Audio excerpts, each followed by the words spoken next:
चलिए, अब हमारे साथ कुछ खास मेहमान भी मौजूद है। विवेक नेगी तो हमारे साथ बने हुए हैं मार्केट्स पर कमेंट करने के लिए, लेकिन इसके अलावा एक और खास मेहमान हमारे साथ मौजूद हैं। निरंजन हीरानंदानी हमारे साथ बने हुए हैं, को founder and MD Hiranandani construction से।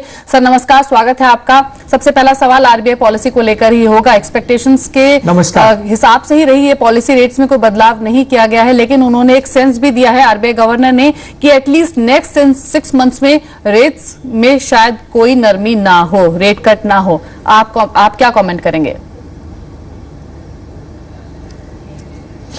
मुझे लग रहा है कि हम उससे सहमत नहीं हैं, क्योंकि हम चाहते थे कि रेट्स कम हो जाए, क्योंकि जो कॉस्ट ऑफ कंस्ट्रक्शन है उसको कम करने के लिए एक ब्याज का भी एक बहुत बड़ी पार्टिसिपेशन थी। तो मेरे अंदाज से जो कंपोनेंट आज कंस्ट्रक्शन में है ब्याज का, वो कम हो जाता था, तो मुझे लगता है काफी उसमें राहत होती थी। एक बार लास्ट जो क्रेडिट पॉलिसी थी, वहां उन्होंने जो हाउस बायर्स है उनके लिए कुछ बेनिफिट दे दी थी बैंक के लिए, और फाइनेंस मिनिस्ट्री ने बजट में एक सबवेंशन चार्ज भी 1% का दिया हुआ है छोटे लोन्स के ऊपर। लेकिन आज की तारीख में जो कमर्शियल बोरोइंग है, कमर्शियल बोरोइंग के हिसाब से मेरे अंदाज से एक पॉसिबिलिटी थी कि ब्याज कम हो जाए, और cost of construction and delivery specially affordable housing के क्षेत्र में मेरे अंदाज से बहुत ही फर्क आ सकता था, और वहां हम राहत चाहते थे। हम सहमत नहीं है कि और 6 महीने हमें वेट करना चाहिए। हमें नरेंद्र मोदी जी के ऑब्जेक्टिव्स को पहुंचाना है। अफोर्डेबल हाउसिंग 8 साल के अंदर 25 मिलियन हाउसेस करना है, तो उसको अभी आज के तारीख में कम करने की आवश्यकता है। यानी आप कहना चाह रहे हैं कि अगर अफोर्डेबल हाउसिंग सेगमेंट में रिवाइवल लाना है, रियल एस्टेट में पिकअप लेकर आना है, तो रेट्स 6 महीने नहीं बल्कि उससे पहले ही कम करने होंगे? जी, मेरे अंदाज से ये नहीं करेंगे तो जो नरेंद्र मोदी जी का प्रोजेक्ट है, मैं समझता हूं हाउसिंग क्षेत्र में आप बोलिए तो एक हाउसिंग रेवोल्यूशन या हाउसिंग की क्रांति समझिए, वो चाहते हैं। वो संभव नहीं होगा कि ये सब क्षेत्र में, जैसे टैक्सेस के इश्यूज हैं, service tax on under construction building, वो भी बजट में हमें चेंज करने की आवश्यकता है, स्पेशली अफोर्डेबल हाउसिंग के अंदर। यहाँ इंटरेस्ट रेट्स के कम होने की जरूरत है, और जो बाकी के जो लोकल टैक्सेस हैं वहां भी हमें कम करनी पड़ेगी, नहीं तो ये जो 25 मिलियन की बातचीत चल रही है वो असंभव है। जी, विवेक आपसे भी कमेंट लेना चाहूंगे। एक मार्केट्स पर हमने देखा कि आरबीआई पॉलिसी से पहले काफी हलचल मार्केट्स में देखने को मिल रही थी, लेकिन अब एक पॉजिटिव रुझान देखने को मिल रहा है।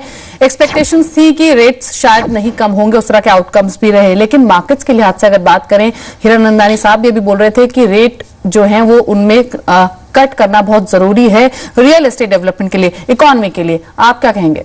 देखिए, सबसे पहले तो मैं कहना चाहूंगा कि जो क्रेडिट पॉलिसी आई है, इट्स मोर और less on the expected lines. ऐसा ही एक्सपेक्ट किया जा रहा था कि repo rate, reverse repo rate और सीआरआर में कोई बदलाव नहीं होगा, उसको स्थिर रखा जाएगा, और आरबीआई मॉनिटर करेगी कि आने वाले समय में महंगाई दर किस तरह से बिहेव करती है। उसके ऊपर डिपेंड करेगा कि आने वाले समय में इंटरेस्ट रेट्स क्या होंगे। हाँ, मैं हीरानंदानी जी की बात से बिल्कुल सहमत हूं कि इंटरेस्ट रेट 6 महीने तक आप ये कमेंट नहीं कर सकते हैं कि 6 महीने तक कोई चेंजेस नहीं होंगे, क्योंकि सिचुएशन चेंज होगी, टाइम चेंज होगा, और हो सकता है कि इन्फ्लेशन के जो फिगर्स आए वो आरबीआई को एनकरेजमेंट दे कि इंटरेस्ट रेट कट होना चाहिए या लिक्विडिटी मार्केट में बढ़नी चाहिए। तो डेफिनेटली मुझे लगता है कि उससे काफी पहले इंटरेस्ट रेट कट हमें देखने को मिलेगा। जी, हीरानंदानी साहब, अगर हम रियल एस्टेट की स्पेसिफिकली बात करें, हमने देखा कि इंटरेस्ट रेट्स जो है अभी भी हाई साइड पर बने हुए हैं, डिमांड स्लगिश है, लेकिन फेस्टिव सीजन क्योंकि अप्रोच कर रहा है, despite of high interest rate, क्या आपको लगता है कि फेस्टिव सीजन के चलते शायद डिमांड में कुछ पिकअप आते हुए दिखाई दे?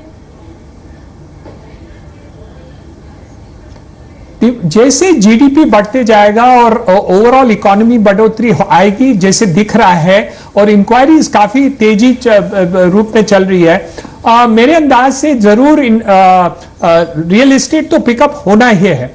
लेकिन हम रियल एस्टेट की पिकअप की बात नहीं कर रहे, हम एक मकसद पर पहुंचना चाहते हैं, एक चोटी पर पहुंचना चाहते हैं। एक विजन डॉक्यूमेंट हमारे प्राइम मिनिस्टर का है, आप वहां नहीं पहुंच सकते। आप जरूर जो इंक्रीज इन डिमांड है वो होने वाला ही, जैसे जीडीपी बढ़ जाता है, जैसे ओवरऑल डिमांड बढ़ जाएगा, हाउसिंग की इंक्वायरीज और सेल जरूर बढ़ जाएंगे। लेकिन That is not the solution to our problem. Our problem is far bigger. You have to do a housing revolution. You cannot stop at increasing 10 to 15%. You need 50% increase, 60% increase, and in affordable housing you need a 100% increase of affordable housing. ये कैसे हो सकता है? जब तक आप ब्याज नहीं कम करेंगे तो ये एक क्षेत्र में हमें एक धब्बा आ जाएगा या प्रॉब्लम आ जाएगा। मेरे अंदाज से जरूर वो एक महीने और लेट करें तो ठीक है, लेकिन 6 महीने जरूर हम नहीं वेट कर सकते। बिल्कुल, लेकिन सर, जिस तरह से आपने कहा कि रियल एस्टेट में ग्रोथ के लिए 50% तक का रिवाइवल लाने के लिए रेट्स को कम करना बहुत जरूरी है, लेकिन आरबीआई गवर्नर ये क्लियर कर चुके हैं कि जो उनका प्राइम फोकस है इस वक्त वो इन्फ्लेशन है, और वो एक इंडिकेशन ये भी दे चुके हैं, ये इंडिकेशन उन्होंने अभी भी दिया कि नियर टर्म में जो इन्फ्लेशन है वो बढ़ सकती है। जब तक इन्फ्लेशन का खतरा बना रहेगा शायद कोई होप नहीं रहेगा रेट कट का। मेरे अंदाज से हाउसिंग क्षेत्र अलग है और फूड सेक्टर अलग है। आप हाउसिंग को ये रेट्स कम कर देंगे तो बहुत ही फर्क पड़ जाएगा। You can do sector specific. So housing should be treated as a sector specific, जहां हमें लॉन्ग टर्म फंड्स की जरूरत है। फूड में एक क्रेडिट पॉलिसी रहती है, वो शॉर्ट टर्म के लिए रहती है, 2 महीने, 3 महीने, 4 महीने, 6 महीने मैक्सिमम रहती है। जब हम हाउसिंग के लोन गिनते हैं तो वो 15 साल का लोन होता है, 20 साल का लोन होता है, तो इसलिए, और जो कमर्शियल लेंडिंग होता है वो 7 साल, 8 साल और 10 साल होते हैं, तो इसका 2 आप बराबर नहीं गिन सकते। तो हमें हम जो चाहते हैं कि लॉन्ग टर्म फंडिंग, जैसे नए हम टाउनशिप्स करना चाहते हैं, हमारा नया 100-200 जो मेट्रोज करना चाहते हैं, वहां आप ब्याज कम नहीं करेंगे तो उसकी जो तेज रफ्तार से हम करना चाहते हैं वहां नहीं होगा।